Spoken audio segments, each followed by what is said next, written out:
Hi, I'm Becca, and this is my husband, Gabe. That's me. Welcome to the podcast celebrating Jack Russell Terrier dogs. And all the joys of companionship with canines of every kind. Each week, we'll explore all the heartfelt, humbling, and hilarious stories that only dog parents can truly relate to. We're Jack Russell parents.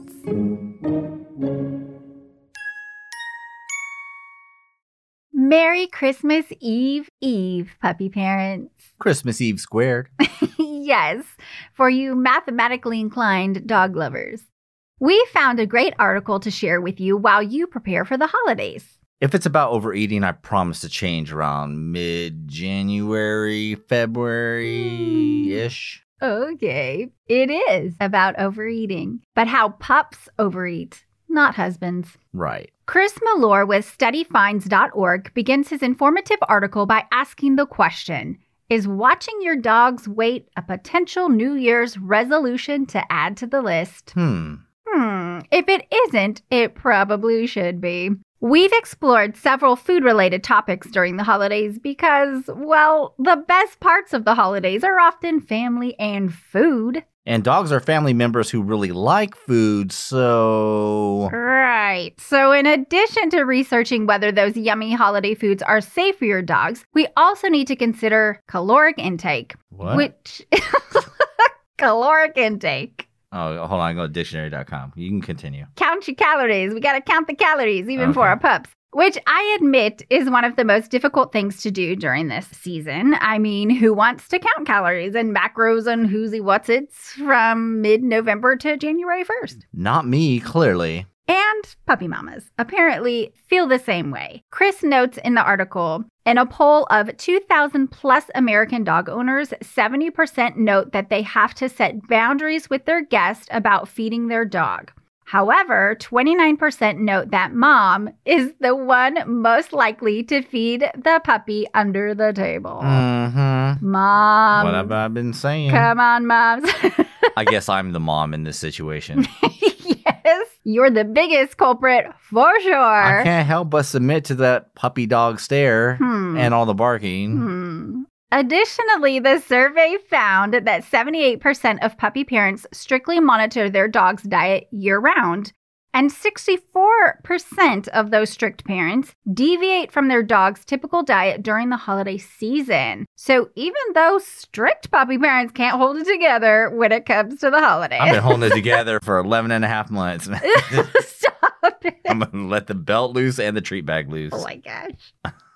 Chris's great article also includes information from one poll, which includes lots of other fun facts. For instance, 4 out of 5 people make sure to check the table scraps before giving them to their pups. I do. Absolutely. And 94% of respondents knew that chocolate is toxic, but the majority of those people aren't really sure about the other things. Like, they don't know how harmful dairy and just sugar in general are for dogs. Oh. And we love to share bits of pretty much every meal with Carson. He insists on it. We're very measured, though, about the people foods that he gets because we've studied a lot about what is not good for dogs. And, you know, it hurts my heart when people feed their dogs things that dogs shouldn't be eating, like letting them lick the ice cream bowl. I mean, that's just... It's just a load of sugar and dairy. Yeah. I know, it's hard. Obviously, your dog is going to love whatever junk food you give them. They're going to love it. Absolutely. And even though such foods might not make them sick immediately, it's going to hurt them in the long run, maybe even take years off their life. And they don't got a lot of years to begin with. Right. That's all I'm saying.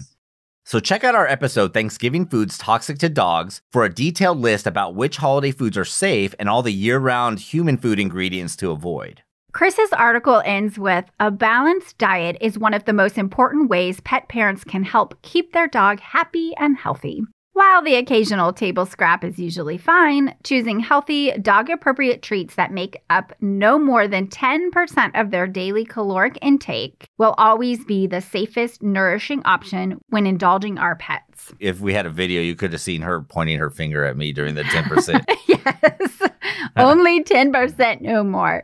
So if you're listening to this, we know you love your dogs as much as we love ours. That's why treats, even during the holidays, should be just that, treats. It's the occasional that makes them special, and we want everyone's dog to be around for as many special occasions as possible.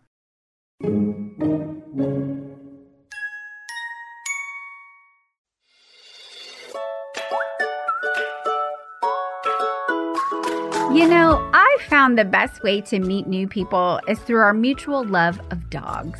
People love sharing their dog stories with other puppy parents and introducing their dogs to us and vice versa. Every time we take Carson for a walk, new friendships are born. I know, right? Like people cross the street, even come out of their homes to make Carson's acquaintance. But we can't take him everywhere. Unfortunately, no. But that's when our Jack Russell Parents attire takes effect. Cute holiday prints like fall in love with a Jack Russell. I'm thankful for my Jack Russell. All I want for Christmas is a Jack Russell. And puppies make this season merry and bright are the perfect way to celebrate the season and your adorable pup. So are you a proud puppy parent that wants to connect with other puppy parents? Or do you simply like super cute doggy themed attire to go with your cozy leggings or heavy coat?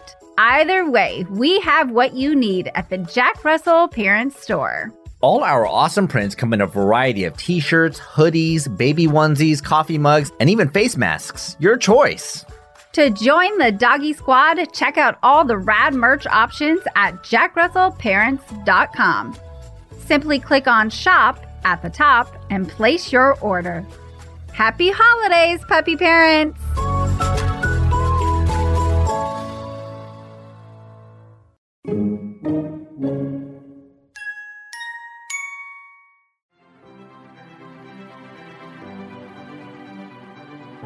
11-year-old Walter just may die of boredom during the most boring summer ever.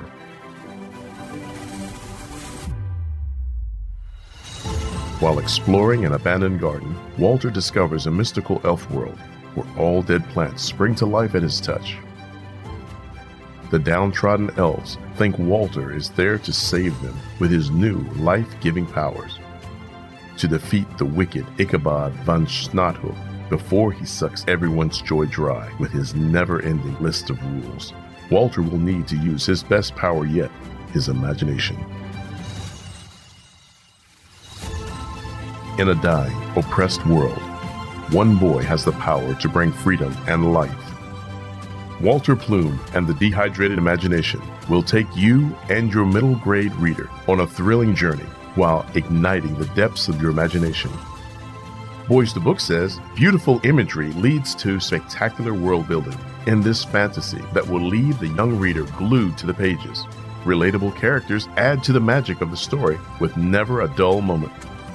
Get your magical fingers on a copy of Walter Plume and the Dehydrated Imagination by Rebecca Lynn Morales, now at Amazon.com. Find out more at walterplume.com. Let Walter and his story awaken your beautiful and creative imagination.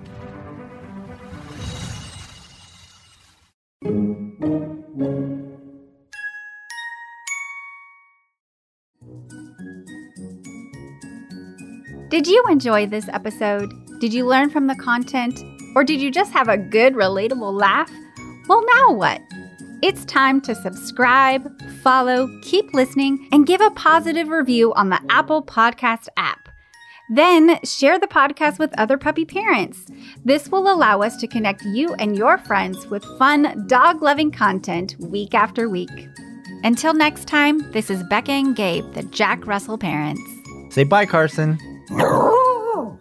We'd love to connect with you online at jackrussellparents.com or on Instagram, Facebook, and Twitter at JRT Podcasts. That's at JRT for Jack Russell Terrier Podcast.